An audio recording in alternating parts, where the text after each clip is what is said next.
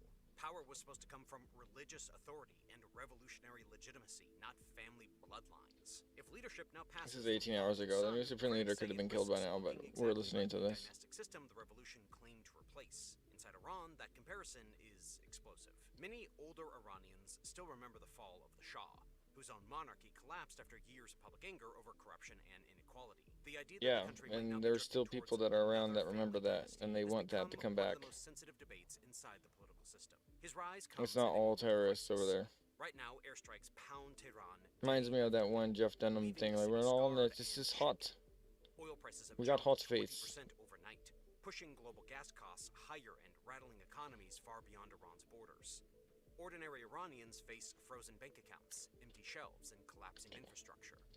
Families huddle in basements as missiles roar overhead, while the elite quietly move fortunes abroad. Mojtaba's silence only deepens the uncertainty. People wonder if he was injured in the strike that killed his father, if he is mourning in private, or if he simply refuses to step into the public eye. Each unanswered question fuels speculation, and in a country already on edge, that silence speaks louder than any speech he might give.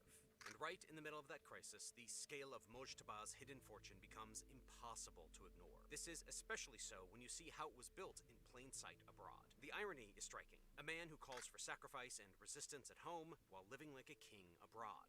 For years, investigators have tracked luxury properties across the world, all hidden behind offshore companies tied to his network. His empire, valued by some to be in the billions, stands in stark contrast to the daily struggles of ordinary Iranians. The hypocrisy is plain to see. Again, the same leader chanting resistance from bunkers in Tehran owns apartments in prime London. According to a source familiar with the economic activities of the Revolutionary Guards, in the past 48 hours, approximately $1.5 billion were transferred out of Iran, not through banks, but rather via crypto to one clear destination, I Dubai. told you crypto wasn't going to be good. London did not become part of Mojtaba Khamenei's story by accident. For years, London has quietly become one of the world's biggest parking lots for foreign wealth. No, I can't trade with you. Wait a minute, what's going on here? Oligarchs from Are Russia, you out of your mind? Central Asia, and business tycoons from the Middle East have all poured Whoa. money into the city's property market. The attraction is simple. Real estate laws allow companies registered overseas to buy homes without revealing their real owners. That means a shell company from the Caribbean could purchase a mansion in London, and the person behind that company would remain hidden. That loophole helped turn parts of the city into streets of empty mansions owned by anonymous corporations. When investigators began examining properties linked to Mojtaba Khamenei, they realized his network was using the same system. The difference was the political symbolism. These were not just foreign investors. This was the family of one of the world's most outspoken anti-Western leaders, quietly storing wealth in the heart of Britain. What made Mojtaba's footprint unusual was how carefully it was hidden. None of the properties are registered in Mojtaba's name. Instead, they move through layers of companies set up in offshore secrecy hubs like Cyprus and the Isle of Man. On paper, these firms look unrelated. In reality, they form a chain that makes it almost impossible to see who is really behind the purchases. This structure lets Mojtaba control high-value assets while staying invisible in official records. Building on that secrecy, one name keeps surfacing at the center: a trusted intermediary. Iranian businessman Ali Ansari shows up again and again in property documents, corporate filings, and financial transactions. He handles the visible side of the deals, signing paperwork, running companies, and acting as the legal owner of several assets. Investigators, however, believe Mojtaba is the real authority behind the network. The arrangement creates a buffer. If questions ever arise, the paperwork points to someone else. London is one of the clearest examples of how bold this empire has become. Investigators pointed to two luxury apartments in Kensington Palace Gardens, one of the most exclusive streets in the city. They sit just 50 meters from the Israeli embassy, overlooking it from the 6th and 7th floors. Bought in 2014 and 2016 for a combined £35 million, they are now worth around $50 million or more. The location has raised real security concerns. This is especially after arrests of alleged Iranian operatives in Britain who were accused of plotting attacks nearby. Go in there and grab Rex, and then go over there and grab Rat Slayer, or not Rat Slayer, the BB gun The network for my connects to more than critical a dozen build. properties across the city, I need to do that soon. So we'll probably do that right away. When we come back with Pushy, we'll go ahead and handle business. Symbols of wealth that are locked away from public view. Estimates put UK holdings at well over £100 million, with some analysts suggesting closer to £200 million as property values climb. The same pattern shows up across Europe. Beyond the Hilton, Frankfurt Gravenbruch, a 5-star hotel near the airport, and a luxury resort in Mallorca. Investigators have traced links to a golf course on the island. Additionally, there's a ski resort in Austria, and even a shopping center in Germany. Financial probes suggest the European portion of this network alone is worth about 400 million euros. Add in the London So the cave is like right, basically, there's my thing, right over the full empire well over $3 billion. there. That figure includes not only property, but also Swiss bank right accounts over there, hundreds in of the general millions. area. These were moved through Liechtenstein to stay hidden. In Madrid, the network And added like the luxury UFO apartments and is office like towers over worth there, tens of millions. These on blend that into ridge, Spain's booming that market flat like ridge, any other investor. It doesn't hovering. stop there, though. The banking connections stretch into Syria, Venezuela, That's a and nice, parts of like, Africa. slender Joshua Here, tree over funds there, sit Slender Man quietly in Joshua local tree. banks That's crazy beyond how the that's reach of rendered in. It's regulators. like nuts, The land actually. grab is not just How foreign. far away that Back is. in Iran, Mojtaba has taken vast tracts of land near Mashhad. He has basically been turning public No, like fields it's all I into can private see now. It's estates all I the can size look of at. small neighborhoods. I'm gonna get it That's out of my exactly life. why Oh Western man. capitals are feeling the pressure. Policymakers are asking if these Creepy. assets should remain untouched when they may be tied to sanctioned oil money. They had some trees though. Well, look at the house to cover it themselves. They're like, okay, we can't look at that Governments tree. freeze or seize their holdings, it becomes far harder for elites to siphon wealth out of Iran and store it abroad. And in Mojtaba's case, cutting off those assets would strike directly at the cash flow, keeping the regime alive. I don't want to get too close to these roads because there was actually going to be cazadors. So I'm trying to avoid as much as I can, and if I end up just hugging the wall, it would end up running right into the aliens, and that's kind of like not what I want. So I'm trying to leave that be because I didn't, when I got the gun last time, I didn't even use it. So, I mean, it's just a trophy thing. I mean, I already have a save about that, so I'm not worrying about that this playthrough. But, yeah, I'm trying to get to Pushy and do that and grab that and get to my build. This is going to be a crit build, crit gun build. It is wealth stored in some of the most exclusive markets, far removed from the daily hardships faced by the people he governs. That kind of disparity is not only Oh shit, striking, there it's they also are. Hello. dangerous. Western intelligence officials are also concerned about another risk. Properties owned through secret That networks didn't can work. sometimes serve more than financial purposes. Luxury homes and hotels can provide quiet meeting spaces and temporary safe houses. They can even be logistical hubs for business partners and political allies traveling abroad. Investigators have not accused Mojtaba Khamenei's network of using properties in this way. I think that fire ant meat will come in handy right now. That was pretty good. That one anti-venom will actually help a lot. And if I can get not hit. That concern has pushed several governments to tighten property ownership. Oh no. Oh no. Hang in there. Come on, bullet. Oh shit, this isn't good.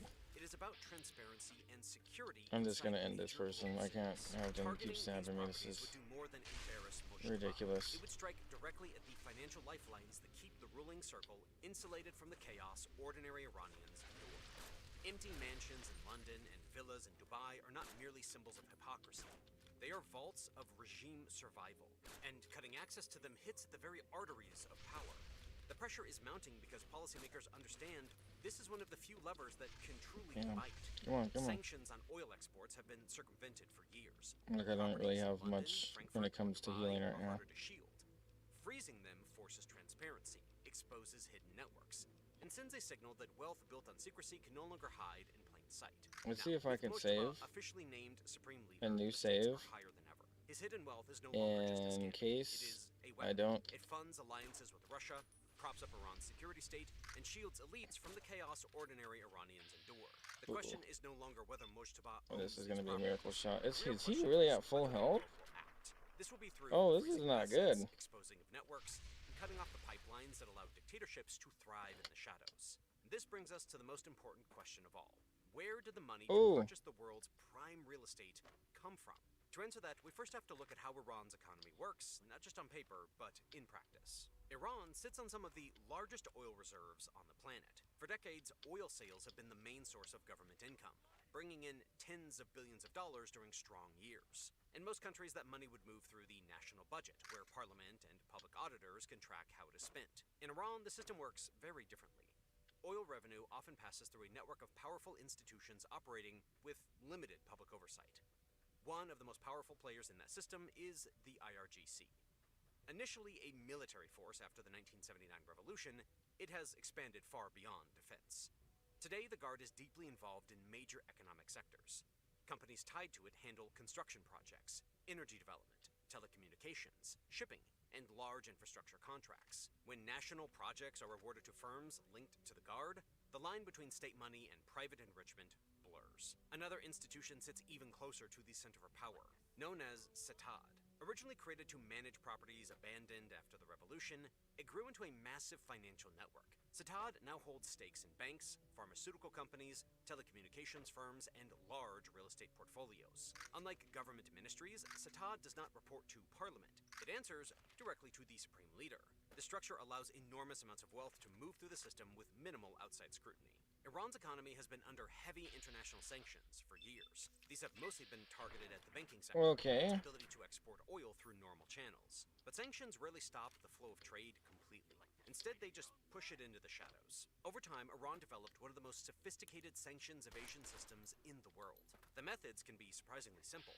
Oil tankers sometimes turn off their tracking systems while sailing through busy shipping routes. Crude oil may transfer from one This ship is to another not at sea, how I thought making this its would origin go, harder to trace. but I got it. Companies appear in distant countries, Alright, sometimes changing names so we're gonna go back and get some health. This is freaking ridiculous. I saw the dirtied water, but I didn't think we were gonna need to grab this health supplies. play a major role in managing these operations. Pretty clutch, right? The goal is Pretty straightforward. clutch. Keep oil money We flowing, didn't even need the even when save. official If we exports just are stuck restricted. with our Once these guts, funds reach international banks we through could have gotten indirect through that. channels, they can And you move could too. almost anywhere. Real estate becomes one of the safest Okay, places so to store it. we'll grab the A rest of luxury this. apartment or a villa can quietly transform And you oil know I revenue hate doing this, into but I did long-term actually throw assets protected by 7 of my foreign stamp legal packs over to Good systems. Springs, so Economists inside Iran estimates that tens of billions of dollars looks like I leave the need country to every enable year a through fast various travel financial point though, channels. so Some that funds could be for risky. trade or allied groups in Alright, the so region, let's but a pop large what we portion finds its have. way to global property markets. Offshore companies and secrecy jurisdictions make ownership extremely difficult to trace. When investigators began comparing land records, corporate filings, and financial data, they noticed something striking. The structure behind Mojtaba Khamenei's properties followed the same pattern. That's why the source of the money matters.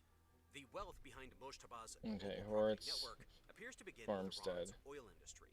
From there, it And moves my through luck, powerful I'll fast travel institutions back and there'll be Cazadors here or some shit, but I'm going to just Mojtaba Khamenei's empire grab is not some just health a collection of packs, buildings. It reflects a because system where national resources yeah. quietly turn into private fortunes. Oil revenue meant to support an entire country ends up parked in overseas property markets, all while the economy at home struggles under pressure. That contrast is precisely what keeps drawing attention to the story. And that same contrast fueled the anger that burst into the streets in 2022 after the death of Mahsa Amini. Her arrest by Iran's morality police sparked nationwide protests that quickly grew beyond the original incident. People poured Probably into the just get some streets, not caps only now to from demand these guys. justice for her, but also to voice years of resentment over corruption, inequality, and economic hardship. For families need already any of this struggling to junk. make ends meet, hearing about luxury apartments in London now only deepens that sense of injustice. Really need his bullets. Now, in 2026, tensions have grown sharper. I don't After even weeks care of if they're local surplus. protests at the start of the year, conflict in the region has brought airstrikes and havoc. This has been targeting facilities connected to the IRGC, damaging parts of the economic network that sustains the system. Iran has responded by targeting energy infrastructure in the Gulf. This has caused crude prices to jump by roughly 25% in just days. That means drivers from Johannesburg to New York City feel the shock at the pump.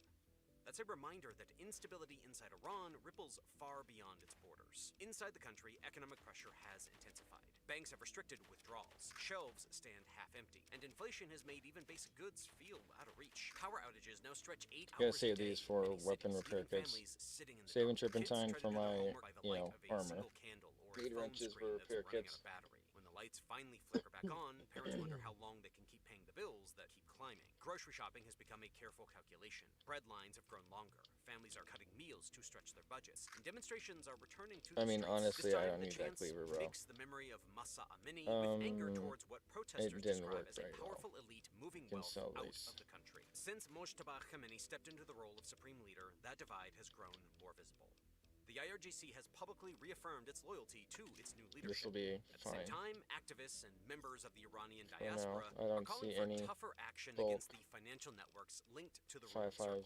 Attention has increasingly See, turned this would be to fine, intermediaries but I already like have it businessman Ali Ansari, who help because of manage companies and property the deals Rat tied to Slayer Mojtaba's comes with wider the network. The debate extended now mag focuses on and what the governments can night vision realistically scope on do. it. Some argue that sanctions must reach deeper So into see how it's international already property 8 markets. bullets. Shell companies operating through tax havens would need tighter scrutiny, and ownership And rules must obviously the become night far vision. more I mean, transparent. you don't Without even those see the steps, critics scope. warn that powerful insiders will Anyway, continue we're gonna go moving store it wealth up here. abroad, while ordinary See citizens with this bear little the amount of burden caps that we For got. many See if we can Iranians, the do discovery of some these properties glitchy feels glitch, like and a if that foreign doesn't trade. work, For financial regulators, we'll it is a grab. reminder of how easily We money need can to move go through a and global grab, system with you low know, visibility. For our the rest of the gauntlet world, it offers a to glimpse continue into how forward. power, wealth, and politics quietly crosses borders, leaving empty mansions abroad, while families back home go hungry week after week. We pretty much got the compass rose figured out Could you for the map survive in already. Different steerage locations on on a each side of the Victorian map, and that was passenger pretty ship? good. I don't think I could, but I do want I think to I just threw experience everything a in little here. bit of I what believe I they did. ate. So today I am going to be just do that making again. a mash of sea biscuits, salt pork, and the tiniest bit of vegetables,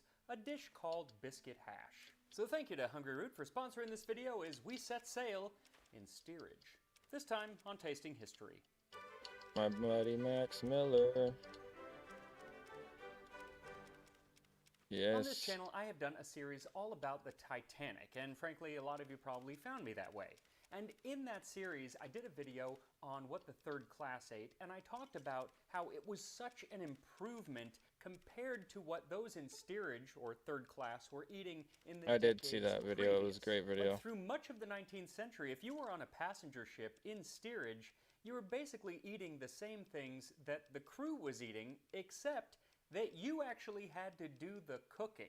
In 1874, while aboard the Northumberland on a voyage from Britain to Australia, Joseph Sams wrote, "The third class have their rations given to them and have to make up their own food, take it to the cookhouse, and afterwards fetch it and take it to their mess room." Now, exactly what those rations were depended on how long you were at sea, but in 1855, the British Parliament passed so the that's all I Passengers need. Act, which set a And then minimum let's see if we standard can do of treatment the for people glitch. on passenger ships. And when it came to the cuisine, the minimums included various amounts of flour, oatmeal, rice, dried peas, potatoes, salt beef and pork, tea, sugar, salt, mustard, pepper, vinegar, and of course ample amounts of Navy biscuits or hardtack. Only if you were sailing for over 84 days did you get butter, raisins, suet, preserved meat, and lime juice to stave off scurvy. Then you might also have access to some fresh vegetables every once in a while, namely just after you went into port.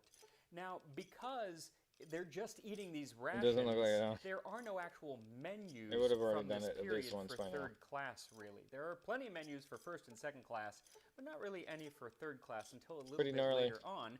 So when deciding exactly what dish to make, I wanted to turn to a cookbook that was written for sailors cooking in these ships. The book was published in 1894 and is called Cookery for Seamen. doing it and it includes a exactly the recipe same way. which uses many of the ingredients that were part of this ration called biscuit hash. Cold meat cookery. Ingredients: 6 pounds broken biscuits, steeped, 2 pounds cold salt beef or pork, a half-pound dripping, 2 onions, 1 cooked carrot, 1 cooked turnip, 1 How funny. teaspoonful pepper, 1 teaspoonful mixed spice. Method: chop the meat, onions, and vegetables finely, squeeze the water well out of the biscuits, and rub them through a coarse wire sieve. Add all the other ingredients and mix thoroughly. That's Put it into a fantastic. It's baking not tin doing and it, but brown in a moderate I oven think until it's, firm. I mean, not Cut really into fantastic, squares but and it's serve. crazy how So I'm this is not a getting glamorous meal, different and frankly, results with on that different ratio saves. of a lot of ship's biscuits How and very weird. little spices, I'm gonna guess this is not a And particularly flavorful dish. If you want a lot think of I'm just flavor, gonna you save need to go with first class ticket, I guess. Or over you can here make a and wonderful grab dish from today's before I sponsor, leave. Hungry Root. Hungry Grab Root this is like dude's. having your own personal meal planner and your own personal grocery shopper. See All if you he has do any is tell doctor them bags as what well you as like to eat, use his and if you're medical trying supplies. to follow any specific diet, like low calorie, high protein, dairy free, gluten free, vegetarian, and then they will plan your menu choosing from over 50,000 chef crafted recipes. The recipes and ingredients are shipped directly to your door, so you don't have to do any grocery shopping, and they screen out over 200 It looks really good. different additives, things like high fructose corn syrup and artificial sweeteners and preservatives. They offer an array of snacks and meals to fit pretty much every lifestyle. Like, if you only want recipes that can be truly made in 15 minutes or less,